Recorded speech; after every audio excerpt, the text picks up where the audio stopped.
تمہارے لیے سزا تو یہ بنتی تھی کہ میں تمہیں چن چن کے قتل کراؤں، لیکن پھر بھی میں رحمت للعالمین بن کے آیا ہوں، موقع ضرور دیتا ہوں، تمہیں موقع ہے مدینہ چھوڑ کے چلے جاؤ، مدینہ چھوڑ دو، مدینے میں اب تمہاری کوئی گنجائش نہیں ہے۔ انہوں نے کہا جی ہمیں سوچنے کا وقت دیں، ہم آپ کو جواب دیتے ہیں۔ حضور نے فرمایا ٹھیک ہے، لے لو، ٹائم ہے تمہارے پاس۔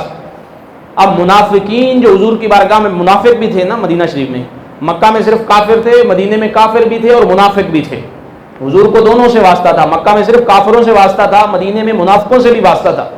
اب منافقین وہاں پہنچ گئے بنو نذیر کے پاس، یہ کیسے ہو سکتا ہے، تمہارے آباء و اجداد یہاں رہے ہیں، تمہارے باپ دادا یہاں رہے ہیں، تمہارے گھر ہیں، تمہارا قبیلہ ہے، تمہاری فصلیں ہیں، تمہاری کاشتکاری ہے، تمہاری زراعت ہے، تمہارے باغات ہیں، تم کیسے چھوڑ کے جا سکتے ہو؟ ان کے کہنے پہ نہیں چھوڑ کے جاؤ، تم جنگ لڑو۔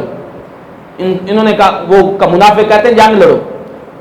اب منافق کا کام ہی یہی ہے کہ وہ منہ سے مومن بنا ہوا ہے لیکن اندر سے اسلام کا بدترین دشمن ہے، اس لیے اللہ فرماتا ہے میں منافق کو جہنم کے سب سے نچلے گڑھے میں ڈالوں گا۔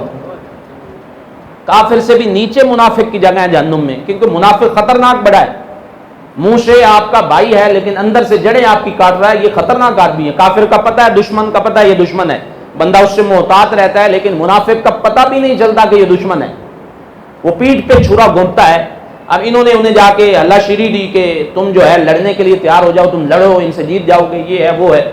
اب انہوں نے کیا لڑنا تھا، پیغام بھجوایا کہ ہم جی نہیں جاتے، بدماشی کرنے لگے تو حضور نے صحابہ سے فرمایا کہ گھیرا تنگ کرو، محاصرہ ہو گیا۔ انہوں نے پھر اندر اپنے آپ کو قید کر لیا قلعے میں، دروازے بند کر کے اندر بیٹھے، 3 دن بیٹھے، کتنے دن بیٹھ سکتے تھے، آخر کار معافی مانگی، کہا جی ہم جاتے ہیں۔ حضور نے فرمایا دفع ہو جاؤ، نکل گئے۔ بنو نذیر والے اب یہودی نکل گئے، مدینہ چھوڑ کے خیبر میں جا کے آباد ہوئے، اور خیبر سے یہ پھر مکہ میں گئے، اور وہاں جا کے ابو سفیان اور عمر بن عبد ود اور یہ بڑے بڑے کافروں کو جا کے کہنے لگے کہ ہم آئے ہیں ساری طاقت کے ساتھ، کفار مکہ آپ ہیں جو بتوں کے قبیلے بت پرست ہیں، باقی دیگر عرب کے ان کو بھی ملایا ہوا ہے، ہم بھی ہیں، تم بھی ہو، تمہارے بھی دشمن، ہمارے بھی دشمن، ان کے بھی دشمن، کیوں نہ مل کے مدینے پہ حملہ کرے اور انہیں صفا ہستی سے مٹا کے مدینے پہ قبضہ کریں۔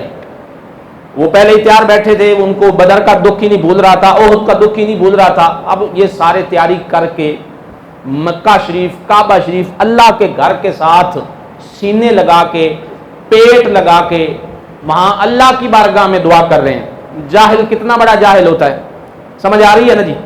اتنا بڑا جاہل ہے یہ، سارے کعبہ کے ساتھ لپٹ کے، اور لوگ کہتے ہیں جی کعبے میں جس کی حکومت آ جائے، یہ ان کی حکومت کعبے میں تھی، کعبہ ان کے پاس تھا، اور کعبے کے ساتھ لپٹ کے کھڑے ہو کے پتہ کیا کہہ رہے ہیں، اے اللہ تجھے پتوں کا واسطہ، لات عزا کا بھی واسطہ ہے، ہم جا رہے ہیں مدینے میں، ہمیں فتح دینا۔ اب کسی مفسر نے اور علماء نے بڑا خوبصورت لکھا ہے کہ ان بدبختوں کو کیا پتا کہ جس محبوب کے لیے یہ فتح مانگ رہے ہیں، رب فرماتا ہے اے محبوب تیری حفاظت ان شریروں سے میں خود خدا کرنے والا ہوں۔ اس کو مٹانے جا رہے ہیں، فانوس بن کے جس کی حفاظت ہوا کرے وہ دیا کیا بجھے جسے روشن خدا کرے۔ تو دعا مانگ رہے ہیں کعبے کو پکڑ کے۔ اب وہاں سے چل پڑے، حضور کو خبر ہو گئی، آقا علیہ السلام نے وشاورہم فی الامر، حضور کی حدیث ہے حضور ہر کام میں مشورہ لیتے تھے، مشورہ لینا چاہیے، یہ ڈکٹیٹر نہیں ہے، حضور کو ڈکٹیٹر بن کے نہیں آئے۔ یہ ریاست مدینہ یہ جمہوریت ہے جس میں آپ برابر کا کام بھی کرتے ہیں، مزدور کے برابر تنخواہ بھی لیتے ہیں، ایک عام روٹین میں عام زندگی بسر کرتے ہیں، اور ہر عمل میں اپنی رعایا کو شامل کرتے ہیں۔ آپ کوئی بڑے چودھری اور سردار نہیں ہے کہ اپنی مرضی کریں۔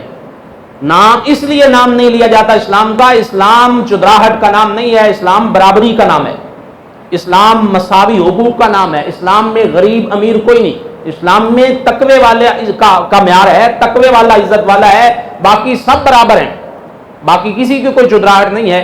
تو آقا علیہ السلام نے سارے صحابہ کو بٹھایا کہ یوں یوں یہ لشکر آ رہا ہے، خبر آ گئی ہے، 12,000 یہودی کافر مشرکین مکہ بت پرست سارے مل کے آ رہے ہیں مدینہ شریف پہ چڑھائی کے لیے، اب بتاؤ کیا کرنا ہے۔ تو صحابہ اکرام نے اپنا اپنا مشورہ دیا۔ تو حضرت سلیمان فارسی رضی اللہ تعالیٰ عنہ، یہ چونکہ فارس سے آئے تھے، ایران سے آئے تھے، اور یہ حضور کے سب صحابہ میں سے سب سے زیادہ عمر والے یہ صحابی ہیں، تقریباً ان کی کوئی 300 سال کی عمر ہے، 300 سال ان کی عمر تھی، 250 سے 300 سال علماء نے لکھی ہے۔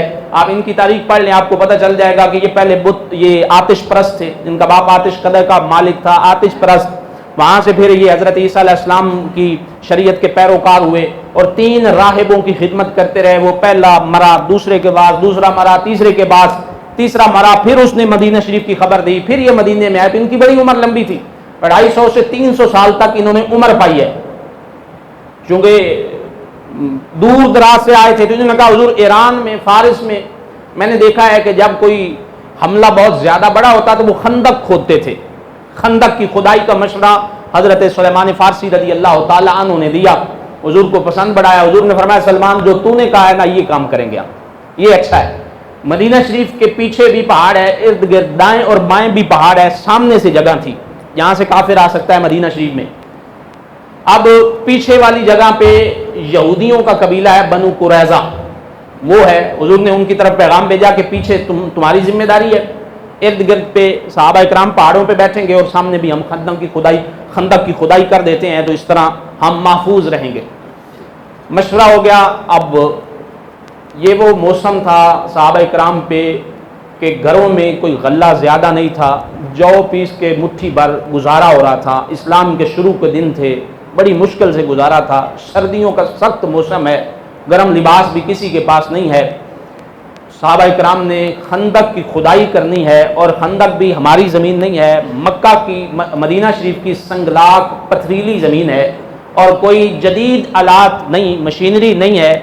یہی کشتی ہے, یہی بیلچے ہیں, انہی کے ساتھ ہی کھدائی کرنی ہے. بڑا مشکل مرحلہ ہے. آقا علیہ السلام نے 10 کا گروہ بنایا, 10 صحابہ کو ٹولیاں بنائیں, اور 5 فٹ گہرائی میں اور 5 فٹ چوڑائی میں خندق کی کھدائی کا حضور نے مشن دیا, اور 6 دن کا ٹائم دیا کہ 6 دن کے اندر کھودنی ہے. کہیں سے تھوڑی سی بھی جگہ رہ گئی تو باقی ساری ضائع ہو گئی, وہ وہاں سے انٹر ہو جائیں گے, فائدہ ہی نہیں ہوگا. 6 دن میں ہم نے یہ منصوبہ تیار کرنا ہے, مکمل کرنا ہے. صحابہ اکرام رضوان اللہ تعالی علیہ مجمعین فرماتے ہیں آدھی کھجور کھا کے ہم صبح کرتے تھے, آدھی کھجور کھا کے ہم شام کرتے تھے. پوری کھجور بھی نہیں ملتی تھی, کام بھی مزدوری ہے, اور پہاڑ کھودنے ہیں. زمین 5 فٹ نیچے کھودنی ہے, 5 فٹ چوڑائی میں کھودنی ہے, اور مٹی نکال کے ادھر نہیں پھینکنی, مدینے کے اندر پھینکنی ہے کہ ادھر پھینکے کہ وہ خندق میں ڈال کے پھر راستہ بنا لے. تو مٹی بھی باہر نکالنی ہے. بڑا مشکل کام ہے, لیکن فرماتے ہیں اس مشکل میں مشکل نہیں نظر آتی تھی جب ہم آگے بڑھ کے دیکھتے تھے کہ رسول اللہ صلی اللہ علیہ وسلم کے مبارک چہرے اور سینے کے بالوں کے اوپر بھی مٹی لگی ہوتی تھی, حضور بھی برابر خندق کی کھدائی کر رہے ہوتے تھے. پھر ہمارا جذبہ جوان ہو جاتا کہ یہ ہمارے سردار ہیں, آقا و مولا ہیں, رسول ہیں, نبی ہیں, وہ خود بھی ساتھ ہیں. پھر ہم جوان ہو جاتے ہیں کہ حضور ساتھ ہیں تو پھر کوئی فکر نہیں ہے. تو جب لیڈر ساتھ چلتا ہے تو پھر رعایا میں بھی ہمت پیدا ہوتی ہے, جذبہ پیدا ہوتا ہے. تو کریم آقا علیہ السلام نے صحابہ اکرام کو لگایا کام پہ, حضور بھی خود شامل ہیں. چونکہ یہ مشورہ حضرت سلمان فارسی کا تھا, اور حضرت سلمان فارسی رضی اللہ تعالیٰ عنہ طاقتور بڑے تھے. یہیں پہ حضور نے فرمایا تھا کہ سلمان میری اہل بیت سے ہے, سلمان منا اہل البیت. وجہ یہ بنی کہ جو مہاجر تھے, ہجرت کر کے آئے تھے, انہوں نے کہا حضور سلمان ہمیں دے.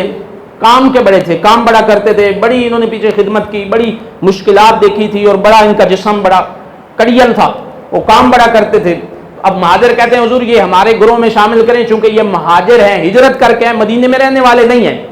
تو جو انصار تھے وہ کہتے تھے حضور یہ ہجرت کر کے وہاں سے نہیں آئے, آپ آئے ہوئے تھے, آپ سے پہلے کے یہاں آئے ہوئے ہیں, لہذا آپ کے پہلے سے آئے ہوئے ہیں تو انصار ہوئے, تو یہ ہمیں دیں. اب حضور نے دیکھا نا کہ مہاجر کہتے ہیں کہ سلمان ہمیں دیں, اور انصار کہتے ہیں سلمان ہمیں دیں. حضور فرمانے لگے سلمان نہ تمہارے ہیں نہ تمہارے ہیں, سلمان ہمارے ہیں. سلمان منا اہل البیت, سلمان میری اہل بیت سے ہے. سلمان نہ مہاجر ہے نہ انصاری ہے, سلمان نبی کے گھر والا ہے. اہل بیت میں حضور نے اس دن شامل کیا. اور یہ نہیں کہ پھر سلمان کام والا میرے پاس آ گیا تو میں لہذا بیٹھ جاتا ہوں, میرے گروہ میں سلمان اکیلا ہی کافی ہے. حضور سلمان فارسی کے ساتھ مل کر خندق کی کھدائی فرما رہے تھے. یہاں تک کہ صحابہ فرماتے ہیں آقا علیہ السلام کے مبارک سینے کے بالوں پہ مٹی ہے, جسم مبارک انور و اطہر نظر نہیں آتا, مٹی نظر آتی ہے, گرد و غبار.